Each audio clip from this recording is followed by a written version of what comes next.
속도를 하고 정차를 하기도 전에 이미 불은 났고 브레이크를 밟으면서 차량을 세우는 와중에도 계속 앞쪽에서 불길이 커지고 있었고요. 제가 차량에서 내렸을 때는 이미 앞차도 불이 나고 있었고 순식간에 주위에 온통 도로부터 시작해서 풀 같은 데도 전부 다 나는 걸 보니 전기차 그 전해질 용액에 문제가 있었지 않나 싶습니다.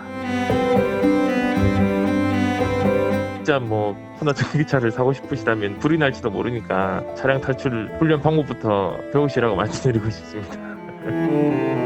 절대 전기차는 무서워서 안 타죠. 누가 타겠습니까?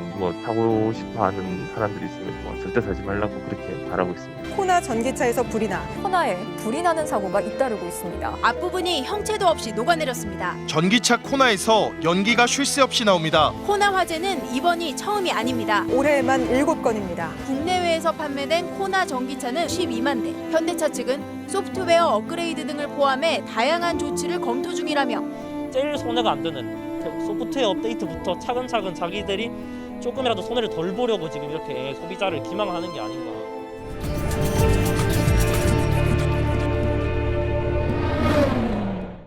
코나 일렉트릭 화재가 또 있었습니다. 비록 실효성 없는 조치라고 비판을 받고 있긴 합니다만 현대차가 리콜 조치 입장을 밝히고 얼마 지나지 않아 또 화재가 발생했습니다. 오늘 저희와 인터뷰하는 차주는 최근이 아닌 1년 전, 그러니까 울산 공장에서 일어났던 코나 일렉트릭 화재 이후 그 어떤 신고와 기록도 없을 때 화재를 경험했습니다. 한 가지 다른 점은 지금까지 알려진 화재들은 주차 중에 발생했고 그와 관련된 문제에 대해 집중하고 있었다면 오늘 인터뷰하는 차주는 사고로 인한 화재, 그러나 일반적인 사고로 인한 화재와는 조금 다른 심각한 상황을 경험했다고 하여 인터뷰를 진행하게 됐습니다.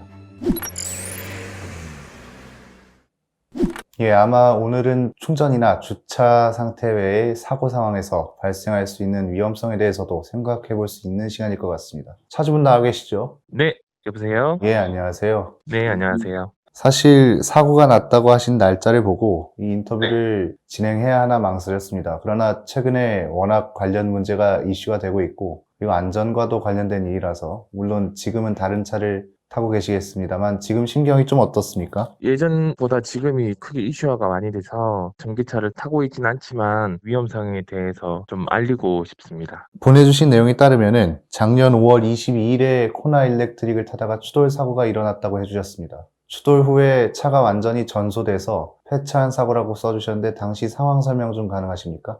제주도의 편도 2차선 구간 단속 산업도로에서 2차선에서 제가 크루즈 컨트롤을 켜고 주행 중에 불찰로 인해 가지고 전방 주시 태만으로 정차되어 있는 트럭을 인지하지 못하고 추돌한 사고입니다. 1년이 지난 사고를 이제서야 제보 주신 거는 그만한 이유가 있을 것이라고 생각이 되는데요. 어떤 이유에서 제보를 결심하신 겁니까? 사고 당시에 현대차에 전화해 가지고 차량 추돌 사고 후 화재가 났으니 원인 파악을 바란다고 연락을 하였고 현대에서 차량을 보고 단순하게 전기계통 스파크로 인하여 화재가 났다고 판명이 났었습니다. 물론 저도 석연찮은 부분이 있었고 사고 처리 후에 이것저것 해야 할 것도 많고 큰 대기업을 상대로 싸워봤자 시간적으로나 아니면은 금전적으로 제가 더 피해가 클 것 같아 빨리 정리하고 일상으로 돌아가고 싶어서 사고를 제 보험으로 처리를 하였고 그 이후에 이제 여러 매체에서 코나 전기차가 화재 사고나 사건이 자꾸 터지니까 코나 전기차의 위험성을 좀 알리고 싶어 이렇게 제보를 하게 됐습니다. 그 한 가지 궁금한 게 있는데요. 시속 80km로 주행 중이셨다고 하셨는데 급정거하면서 추돌을 하신 건가요? 아니면 그 속도 그대로 추돌을 하신 건가요? 일단은 구간 단속 구간이라 80km 정속 주행 중이었고 추돌 바로 직전에 인지를 해서 70 몇 킬로쯤 되지 않았나 생각이 듭니다. 네. 사실 보내주신 내용에서 주목할 만한 것은 추돌하자마자 차량 앞쪽에서 폭발에 가까운 화재가 발생했고 그리고 전해질 같은 물질이 주변에 튀면서 주위가 온통 불바다가 됐다 표현해 주시기로는 이렇습니다. 이 장면이 뉴스에 보도되기도 했는데요. 이때 당시 피해 규모가 어느 정도였던 겁니까? 일단은 차량을 추돌을 하고 정차를 하기도 전에 이미 불은 났고 있었고 브레이크를 밟으면서 차량을 세우는 와중에도 계속 앞쪽에서 불길이 커지고 있었고요. 그 뉴스에 나온 동영상에서도 볼 수 있듯이 제가 차량에서 내렸을 때는 이미 앞차도 전해질 같은 게 엉겨갔는지는 몰라도 뒤쪽 화물칸에는 이미 불이 나고 있었고 주위에는 이제 온통 배터리 용액 때문인지 몰라도 가드레일 넘어서까지 풀밭에도 불이 이렇게 나고 있는 상황이었습니다. 알겠습니다. 그 당시 현장에 계셨던 입장에서 화재가 난 모습이라던가 하는 것들이 일반적인 사고와는 많이 달랐습니까? 일반적인 사고랑은 완전히 다르죠. 왜냐하면은 그 일반 차량 같은 경우에는 그 사고가 나면은 일단 엔진룸을 기준으로 해서 이제 불이 점점 커지는데 제 차량 같은 경우에는 사고가 나면서 배터리 용액 같은 게 튀었는지 몰라도 튀면서 전부 다 전해질 용액이 불이 붙으면서 순식간에 주위에 온통 뭐 도로부터 시작해서 풀 같은 데도 원래 그렇게 쉽게 불이 붙지 않는데 바로 불이 전부 다 나는 걸 보니 전기차 그 전해질 용액에 문제가 있었지 않나 싶습니다. 당시 뭐 화상도 입으셨다고 하셨는데요. 네, 맞습니다. 뭐 다행히 제 차량에는 혼자 운전 중이었고 앞차에도 공사 차량이라서 그런지 사람은 타고 있지 않았고 1도, 2도 정도의 화상이 얼굴이나 그 귀, 목 부위에만 그렇게 입은 정도여서 다행이라고 생각합니다. 예, 알겠습니다. 그 사고 현장을 직접 보셨는데 전기차가 사고에 이렇게 취약할 거라는 거를 알고 계셨습니까? 몰랐죠. 알고 있었으면은 제가 사지도 않았고 저는 충분히 현대에서 내연기관 차량을 뭐 충돌 시험하는 것처럼 시험을 거쳐서 출고를 하는지 알았는데 그게 추돌 사고가 나고 불이 나서 조금 의외였죠. 알겠습니다. 그 다른 전기차 차종도 좀 비슷한 사례가 있다고 들으신 게 있을까요? 아니면은 뭐 주변에 코나 일렉트릭 타시는 분들 사이에서도 이런 비슷한 문제가 있었는지 좀 궁금하네요. 알고 있는 바로는 잘 없고요. 저만 그런지 몰라도 제가 뭐 뽑기에 실패를 했는지는 모르겠는데 여러 이제 매체에서 나오는 그런 사례들밖에 저는 잘 모르겠습니다. 알겠습니다. 네. 그 추돌 후에 화재가 바로 발생했다고 해주셨고 그 이후에 추가 폭발 같은 건 없었습니까? 추가 폭발이 있었습니다. 차량이 이제 앞쪽부터 불이 났는데 밑에 쪽에 이제 배터리 쪽으로 옮겨가면서 그게 불이 붙었는지는 모르겠는데 불이 계속 커지면서 펑펑하는 소리와 함께 폭발이 계속 한 10번 가까이 계속 폭발음이 나고 했었습니다. 이미 사고가 1년이 지나서요. 상황은 종료됐을 것 같고요. 사고 이후에 현대차 측에서는 뭐라고 하던가요? 그때 사고 당시에 제가 바로 현대차에 전화를 해가지고 사고가 났으니 이 사고 원인에 대해서 조금 파악을 해달라 이렇게 연락을 하니까 여기가 지금 제주도인데 제주도에 그 사업소에서 직원이 나와가지고 제 차량을 확인을 하고 간 걸로 알고 있습니다. 뭐 길게 확인한 것 같진 않고 와서 그냥 형식적으로 진단을 해가지고 그 뭐 정기적 스파크에 인한 차량 뭐 화재로 그렇게 판명을 낸 걸로 알고 있습니다. 그 따로 조사한 결과에 대해서 그 현대차가 차주한테도 말을 좀 해주던가요? 제가 의뢰를 했고 저한테 그렇게 통보를 하신 거였죠? 알겠습니다.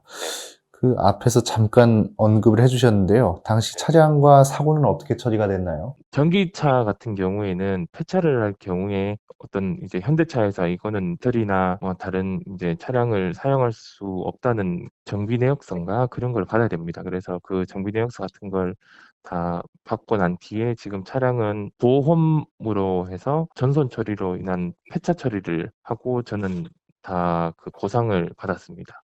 알겠습니다. 약간 보시는 분들이 좀 궁금해 하실 수도 있을 것 같은데요. 사고 이후에는 어떤 차를 타고 계십니까? 사고 이후에는 절대 이제 전기차는 안 타고요. 그전부터 제가 가지고 있던 예전 그 내연기관 차를 타고 있습니다. 그 내연기관 차로 다시 돌아가신 이유가 있을까요? 이제 절대 전기차는 무서워서 안 타죠. 누가 타겠습니까? 뭐 주위에 타는 사람이 있어도 타는 사람이 아니면은 뭐 사고 싶어 하는 사람들이 있으면 뭐 절대 사지 말라고 그렇게 말하고 있습니다. 알겠습니다.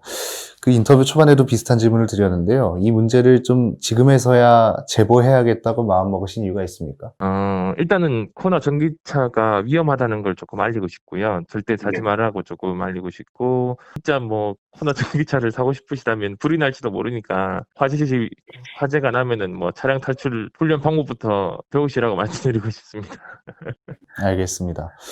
그 최근에 코나 일렉트릭 화재 사태와 현대차 대응 관련해서 좀 하고 싶은 말씀 있으십니까? 현대차는 일단 지속적으로 제가 보기에 언론과의 손을 잡고 현대차에 피해가는 내용을 계속 내리는 것 같은데, 제가 사고 당시에만 해도 검색해보면 제 차량 사고 동영상이 엄청 많이 올라와 있었는데, 지금 조금 지나서 검색해보니까 뭐 거의 대부분 막히고 검색도 되지 않고 삭제되어 있었는데, 현대차에서는 정신 좀 차리고 사건을 덮으려고만 하지 말고 부디 제대로 된 차를, 뭐 안전한 차를 만들어 주셨으면 좋겠습니다. 원래 처음에는 그 뉴스 네. 같은 게 검색이 됐는데 중간에 다시 해보시니까 그 개수가 현저히 줄었던가요? 네, 맞습니다. 처음에는 엄청 많았습니다, 사실. 알겠습니다. 저희가 질문은 이 정도면 될 것 같고요. 네. 코나 일렉트릭 사고로 인한 화재 사고를 겪었던 차주였습니다. 오늘 말씀 감사합니다. 네, 감사합니다.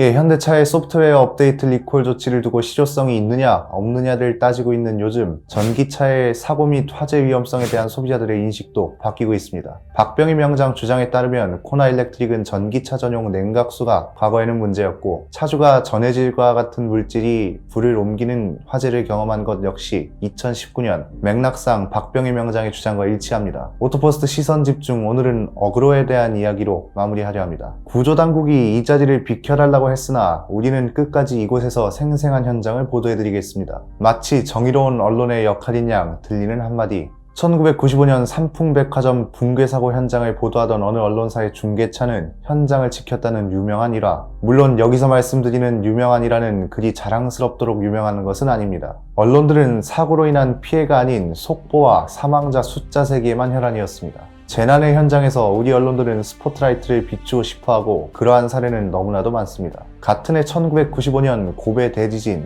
이 재난으로 수천 명의 사람들이 목숨을 잃었습니다. 당시 고베의 사람들은 침착했고 시민들뿐 아니라 현장을 보도하는 언론들도 매우 신중했습니다. 처참한 장면을 보도하는 것을 조심스러워했고 재난 이후에는 피해자들이 치유할 수 있도록 앞장섰습니다. 구조작업과 관련 없는 사람들은 즉시 동굴 주변에서 떠나달라. 태국 당국은 동굴 주변에 있던 1000명 정도의 취재진들에게 이렇게 요청했습니다. 당국은 구조작업의 진행 과정은 상세히 밝혔지만 누가 먼저 구조되었는지는 밝히지 않았고, 기자들 역시 언론인의 역할과 본능이라 할 수 있는 속보, 취재를 잠시나마 내려놓은 듯한 마음으로 기다렸습니다. 구조작업과 관련 없는 사람들은 즉시 동굴 주변에서, 즉시 현장에서 떠나달라. 그렇습니다. 우리와 그들의 모습은 비슷한 듯 달랐습니다. 사실 저뿐만 아니라 저희 오토포스트 구성원들 역시 흔히 말하는 언론의 행태에서 그리 자유롭지 못한 것이 사실입니다. 물론 금전적인 관계나 한창 온라인을 달궜던 뒷광고 같은 것들로부터는 자유롭습니다만, 사람들의 관심과 조회수 그리고 그에 따른 수익 구조에 대한 고민은 당연히 있고 지금도 있습니다.